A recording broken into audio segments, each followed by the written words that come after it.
I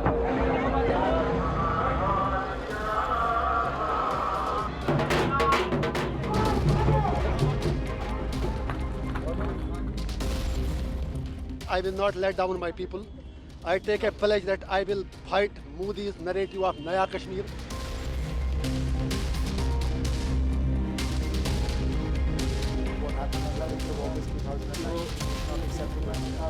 आज उनको छोड़ा गया ताकि वोटों का डिवीजन हो जाए, वोट कटौती हो जाए।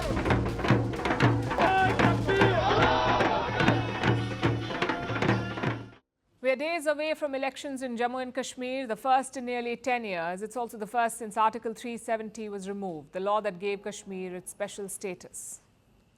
So the stakes could not be higher.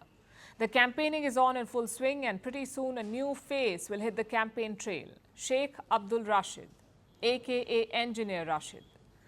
He leads the Awami Ittihad Party, or the AIP, in Kashmir. Speculation is that they could spring a surprise. The AIP is focusing mostly on Kashmir. Out of the 47 seats there, they're planning to contest 40 or 42. In Jammu, they're only fielding 5 to 8 candidates. And their biggest challenge? Their leader is in jail. That's right, Engineer Rashid was arrested in 2019. The National Investigation Agency, or the NIA, has accused him of terror funding. But this year, Rashid sprung a surprise. He won a Lok Sabha seat from jail, that too by defeating former Chief Minister Omar Abdullah. This time, though, he won't be in jail. A special court in Delhi has granted interim bail to him. Engineer Rashid has been released until October 2nd. That's a day after voting ends in Jammu and Kashmir. The regional parties are not happy about it. They're questioning the timing. Omar Abdullah says the bail is political, that the BJP will try to form a government with Rashid's party. The PDP went a step ahead. They're calling Rashid a proxy of the BJP, a tool to divide the vote in Kashmir. Of course, the BJP has denied all of this. They say Rashid's bail is a decision of the court, not a political call. Rashid himself says he plans to fight the BJP. I will not let down my people. I take a pledge that I will fight Modi's narrative of Naya Kashmir, which has miserably failed in Jammu and Kashmir. People have rejected his narrative, and people of J&K have rejected whatsoever he did on 5th August 2019. The vote to me was a referendum against Modi's policy, especially abrogation of Article 370 and 35A. Nonetheless, it's a massive change for fortunes for Rashid. He was jailed 4 days after Article 370 was removed, the article that granted a special status to Jammu and Kashmir. It was scrapped in August 2019. Days later, Rashid was jailed. And since then, the government has consistently opposed his bail pleas. And you can see why. His charges tied him up to Hafiz Saeed, the mastermind of 2611. He was accused of separatism and terror funding. Yet now he's in the mainstream. Not only is he leading a major political campaign, he could emerge as a kingmaker. But forget Rashid's participation. Even otherwise, this election is historic.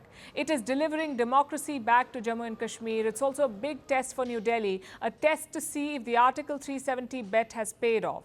The Election Commission is working hard to boost public participation. Reports say they have given instructions to local officials.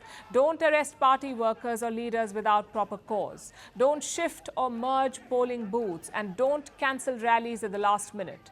All of this used to be routine in Jammu and Kashmir, but the poll body says not anymore.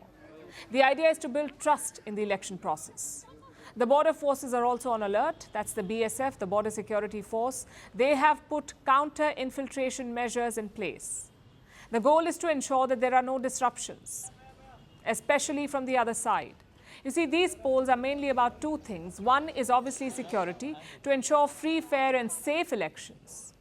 Even today we saw a gunfight. Terrorists opened fire at security forces in Udhampur.